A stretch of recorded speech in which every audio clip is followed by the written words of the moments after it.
शांति की शक्ति से शांति जग में लानी है। ओम शांति।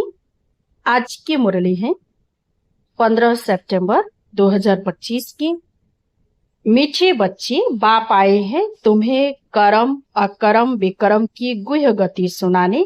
जब आत्मा और शरीर दोनों पवित्र है तो कर्म अकर्म होते हैं, पतित होने से विकर्म होते हैं। प्रश्न, आत्मा पर कट यानी जंग चढ़ने का कारण क्या है? कट चढ़ी हुई है तो उसकी निशानी क्या होगी? उत्तर, कट चढ़ने का कारण है विकार।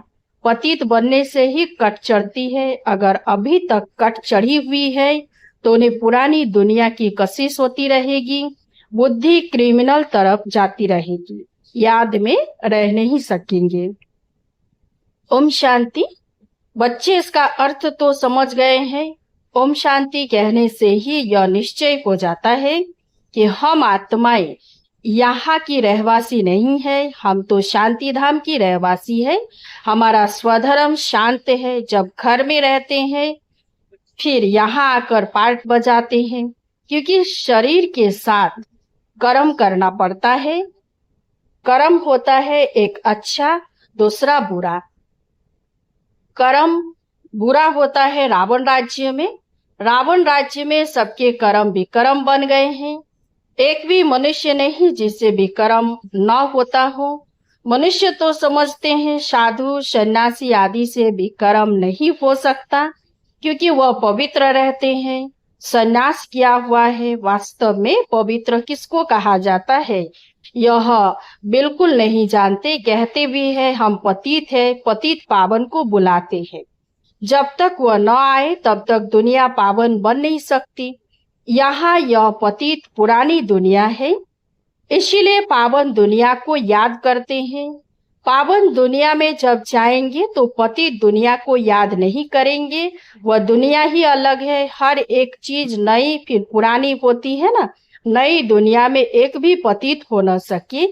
नई दुनिया का रचयिता है परमपिता परमात्मा, वे ही पतित पावन है। उनकी रचना भी जरूर पावन होनी चाहिए। पतित सो पावन, पावन सो पतित, यह बातें दुनिया में किसी की बुद्धि में बैठ न सके। कल्प कल्प बाप ही आकर समझाते हैं। तुम बच्चों में भी कई निश्चय बुद्धि होकर फिर संशय बुद्धि हो जाते हैं। माया एकदम हप कर लेती है। तुम महारथी हो ना, महारथियों को ही भाषण पर बुलाते हैं। महाराजाओं को भी समझाना है। तुम ही पहले पावन पूज्य थे, अभी तो यह है ही पतित दुनिया। पावन दुनिया में भारतवासी ही थे। तुम भारतवासी आदि सनातन देवी देवता धर्म के डबल सिरताज संपूर्ण निर्विकारी थे। महारथियों को तो ऐसे समझाना होगा ना, इस नशे से समझाना होता है। भगवानुवाच, काम चिता पर बैठ सांवरे बन जाते हैं, फिर ज्ञान चिता पर बैठने से गोरा बनेंगे। अब जो भी समझते हैं वह तो काम चिता पर बैठ न सके, परंतु ऐसे भी है जो औरों को समझाते समझाते काम चिता पर बैठ जाते हैं। आज यह समझाते कल विकार में गिर पड़ते। माया बड़ी दुस्तर है, बात मत पूछो। औरों को समझाने वाले खुद काम चिता पर बैठ जाते हैं, फिर पछताते हैं। यह क्या हुआ? बॉक्सिंग है ना। स्त्री को देखा और कशिश आई, काला मुंह कर दिया। माया बड़ी दुस्तर है। प्रतिज्ञा कर और फिर गिरते हैं तो कितना 100 गुना दंड पड़ जाता है। वो तो जैसे शूद्र समान पतित हो गया। गाया भी हुआ है, अमृत पीकर फिर बाहर में जाकर दूसरों को सताते थे, गंध करते थे। ताली 2 हाथ से बजती है, एक से तो बज न सके, दोनों खराब हो जाते। फिर कोई तो समाचार देते हैं, कोई फिर लज्जा के मारे समाचार ही नहीं देते। समझते हैं कहाँ ब्राह्मण कुल में नाम बदनाम न हो जाए। युद्ध में कोई हारते हैं तो हाहाकार हो जाता है, अरे इतने बड़े पहलवान को भी गिरा दिया। ऐसे बहुत एक्सीडेंट होते हैं। माया थप्पड़ मारती है। बहुत बड़ी मंजिल है ना। अब तुम बच्चे समझाते हो, जो सतु प्रधान गोरे थे वही कामचिता पर बैठने से काले तमो प्रधान बने हैं। राम को भी काला बनाते हैं, चित्र तो बहुतों के काले बनाते हैं, परंतु मुख्य बात समझाई जाती है। यहाँ भी रामचंद्र का काला चित्र है, उनसे पूछना चाहिए काला क्यों बनाया है। कह देंगे यह तो ईश्वर की भाभी, यह तो चलता आता है, क्यों होता है क्या होता है यह कुछ नहीं जानते। अब तुमको बाप समझाते हैं, काम चिता पर बैठने से पति दुखी बर्थ नॉट ए पेनी बन जाते हैं।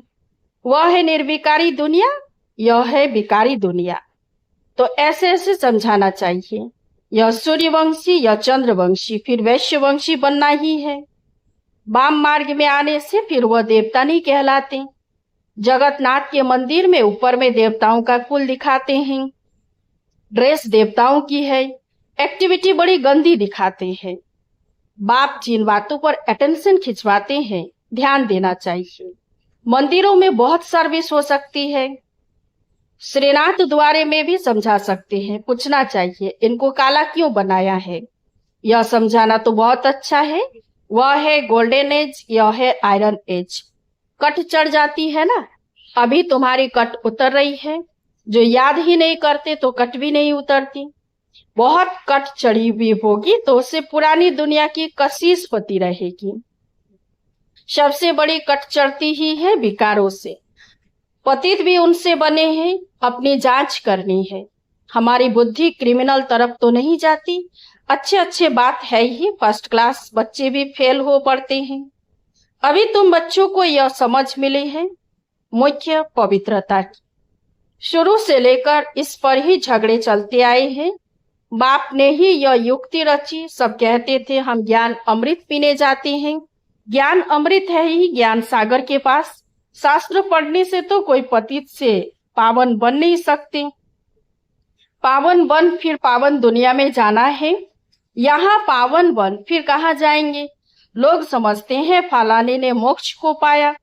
उनको क्या पता, अगर मोक्ष को पा लिया फिर तो उनका क्रियाक्रम आदि भी नहीं कर सकते। यहाँ ज्योत आदि जगाते हैं कि उनको कोई तकलीफ ना हो, अंधियारे में ठोकरे न खाए। आत्मा तो एक शरीर छोड़ दूसरा जाकर लेती है, एक सेकंड की बात। अंधियारा फिर कहाँ से आया, यह रस्म चली आती है।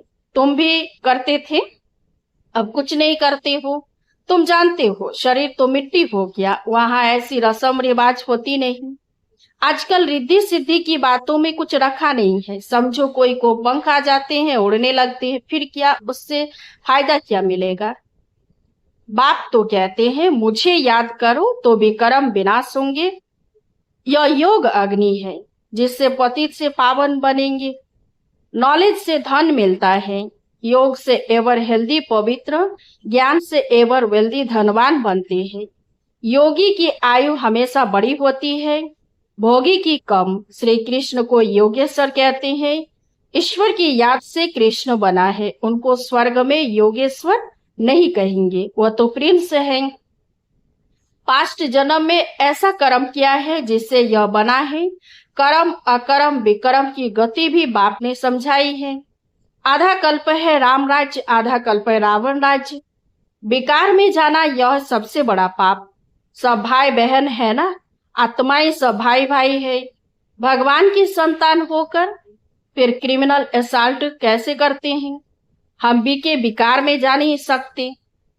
इस युक्ति से ही पवित्र रह सकते हैं। तुम जानते हो अभी रावण राज्य खत्म होता है, फिर हर एक आत्मा पवित्र बन जाती है। उसको कहा जाता है घर घर में सोचना। अभी ज्योत जगी हुई है, ज्ञान का तीसरा नेत्र मिला है। सतयुग में सब पवित्र ही रहते हैं, यह भी तुम अभी समझते हो। दूसरों को समझाने की बच्चों में नंबरवार ताकत रहती है, नंबरवार याद में रहते हैं। राजधानी कैसे स्थापन होती है, कोई की बुद्धि में यह नहीं होगा। तुम सेना हो ना, जानते हो याद के बल से पवित्र बन हम राजा रानी बन रहे हैं।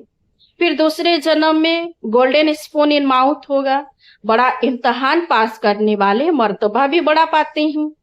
फर्क पड़ता है ना, जितने पढ़ाई उतना सुख। यह तो भगवान पढ़ाते हैं, यह नशा चढ़ा हुआ रहना चाहिए। चोप चीनी यानी ताकत का माल मिलता है।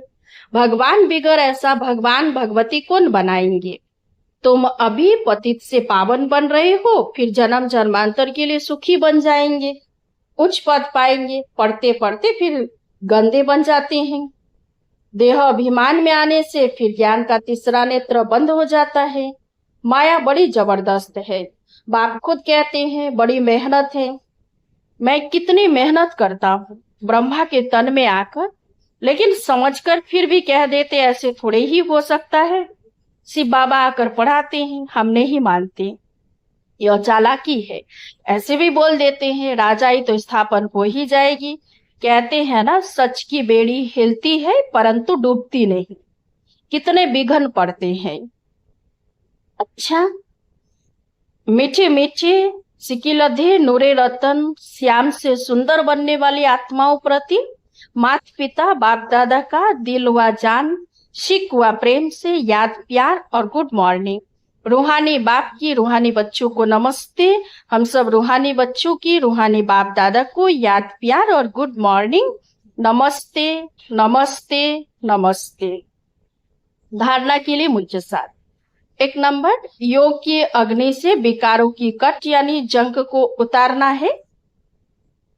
अपने जांच करनी है कि हमारी बुद्धि क्रिमिनल तरफ तो नहीं जाती है। 2 नंबर, निश्चय बुद्धि बनने के बाद फिर कभी किसी भी बात में संशय नहीं उठाना है। विकर्मों से बचने के लिए कोई भी कर्म अपने स्वधर्म में स्थित होकर बाप की याद में करना है। वरदान, श्रेष्ठ पालना की विधि द्वारा वृद्धि करने वाले सर्व की बधाइयों के पात्र भव। संगम युग बधाइयों से ही वृद्धि पाने का युग है। बाप की परिवार की बधाइयों से ही आप बच्चे पल रहे हो। बधाइयों से ही नाचते गाते पलते उड़ते जा रहे हो। यह पालना भी वंडरफुल है। तो आप बच्चे भी बड़ी दिल से रहम की भावना से दाता बनकर हर घड़ी 1-2 को बहुत अच्छा कह बधाइयां देते रहो। यही पालना की श्रेष्ठ विधि है। इस विधि से सर्व की पालना करते रहो तो बधाइयों के पात्र बन जाएंगे।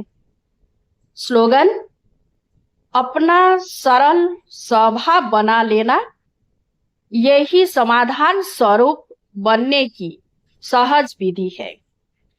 मातेश्वरी जी के अनमोल महावाक्य पुरुषार्थ और प्रारब्ध का बना हुआ अनादि ड्रामा। मातेश्वरी, पुरुषार्थ और प्रारब्ध 2 चीजें हैं। पुरुषार्थ से प्रारब्ध बनती है। यह अनादि सृष्टि का चक्र फिरता रहता है। जो आदि सनातन भारतवासी पूज्य थे वे ही फिर पुजारी बने, वे ही फिर पुजारी पुरुषार्थ कर पूज्य बनेंगे। यह उतरना और चढ़ना अनादि ड्रामा का खेल बना हुआ है। जिज्ञासु, मातेश्वरी, मेरा भी यह प्रश्न उठता है कि जब यह ड्रामा ऐसा बना हुआ है तो फिर अगर ऊपर चढ़ना होगा तो आप ही चढ़ेंगे, फिर पुरुषार्थ करने का फायदा ही क्या हुआ? जो चढ़ेंगे फिर भी गिरेंगे, फिर इतना पुरुषार्थ ही क्यों करें? मातेश्वरी, आपका कहना है कि यह ड्रामा हूबहू रिपीट होता है, तो क्या अलमाइटी परमात्मा सदा ऐसे खेल को देख खुद थकता नहीं है? जैसे 4 ऋतुओं में सर्दी गर्मी आदि का फर्क रहता है, तो क्या इस खेल में फर्क नहीं पड़ेगा? मातेश्वरी, बस यही तो खूबी है इस ड्रामा की, हूबहू रिपीट होता है। और इस ड्रामा में और भी खूबी है जो रिपीट होते हुए भी नित्य नया लगता है। पहले तो अपने को भी यह शिक्षा नहीं थी, लेकिन जब नॉलेज मिली है तो जो भी सेकंड बाय सेकंड चलता है भल हूबहू कल पहले वाला चलता है, परंतु जब उनको साक्षी को देखते हैं तो नित्य नया समझते हैं। अभी सुख दुख दोनों की पहचान मिल गई, इसलिए ऐसे नहीं समझना। अगर फेल होना ही है तो फिर पढ़े ही क्यों? नहीं, फिर तो ऐसे भी समझे अगर खाना मिलना होगा तो आपे ही मिलेगा, फिर इतनी मेहनत कर कमाते ही क्यों हो? वैसे हम भी देख रहे हैं, अब चढ़ती कला का समय आया है, वही देवता घराना स्थापन हो रहा है, तो क्यों ना अभी ही वो सुख ले लेवे। जैसे देखो, अब कोई जज बनना चाहता है तो जब पुरुषार्थ करेगा तब उस डिग्री को हासिल करेगा ना। अगर उसमें फेल हो गया तो मेहनत ही बर्बाद हो जाती है। परंतु इस अविनाशी ज्ञान में फिर ऐसा नहीं होता। जरा भी इस अविनाशी ज्ञान का विनाश नहीं होता। करके इतना पुरुषार्थ न कर देवी रॉयल घराने में न भी आवे, परंतु अगर कम पुरुषार्थ किया तो भी उस सतयुगी देवी प्रजा में आ सकते हैं। परंतु पुरुषार्थ करना अवश्य है, क्योंकि पुरुषार्थ से ही प्रारब्ध बनेंगी। बलिहारी पुरुषार्थ की ही गाई हुई है। यह ईश्वरीय नॉलेज सर्व मनुष्य आत्माओं के लिए है। पहले तो अपने को एक मुख्य पॉइंट ख्याल में अवश्य रखनी है। जब इस मनुष्य सृष्टि झाड़ का बीज रूप परमात्मा है, तो उस परमात्मा द्वारा जो नॉलेज प्राप्त हो रही है वो सब मनुष्यों के लिए जरूरी है। सभी धर्म वालों को यह नॉलेज लेने का अधिकार है। बल हर एक धर्म की नॉलेज अपनी अपनी है, हर एक का शास्त्र अपना है, हर एक की मत अपनी, हर एक का संस्कार अपना है, लेकिन यह नॉलेज सबके लिए है। भल वो इस ज्ञान को न भी उठा सके, हमारे घराने में भी न आवे, परंतु सबका पिता होने कारण उनसे योग लगाने से फिर भी पवित्र अवश्य बनेंगे। इस पवित्रता के कारण अपने ही सेक्शन में पद अवश्य पाएंगे, क्योंकि योग को तो सभी मनुष्य मानते हैं।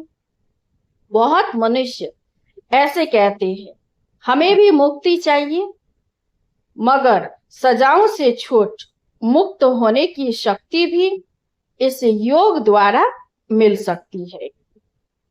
ओम शांति। अब व्यक्ति सारे अवलगन की अग्नि को प्रज्वलित कर योग को ज्वाला रूप बनाओ। आप बच्चों के पास पवित्रता की जो महान शक्ति है, यह श्रेष्ठ शक्ति ही अग्नि का काम करती है, जो सेकंड में विश्व के कीचड़े को भस्म कर सकती है। जब आत्मा पवित्रता की संपूर्ण स्थिति में स्थित होती है तो उस स्थिति के श्रेष्ठ संकल्प से लगन की अग्नि प्रज्वलित होती है और कीचड़ा भस्म हो जाता है। वास्तव में यही योग ज्वाला है। अभी आप बच्चे अपनी इस श्रेष्ठ शक्ति को कार्य में लगाओ। अच्छा, ओम शांति। इस चैनल को सब्सक्राइब कीजिए, लाइक कीजिए, कमेंट कीजिए और शेयर कीजिए। शांति की शक्ति से शांति जग में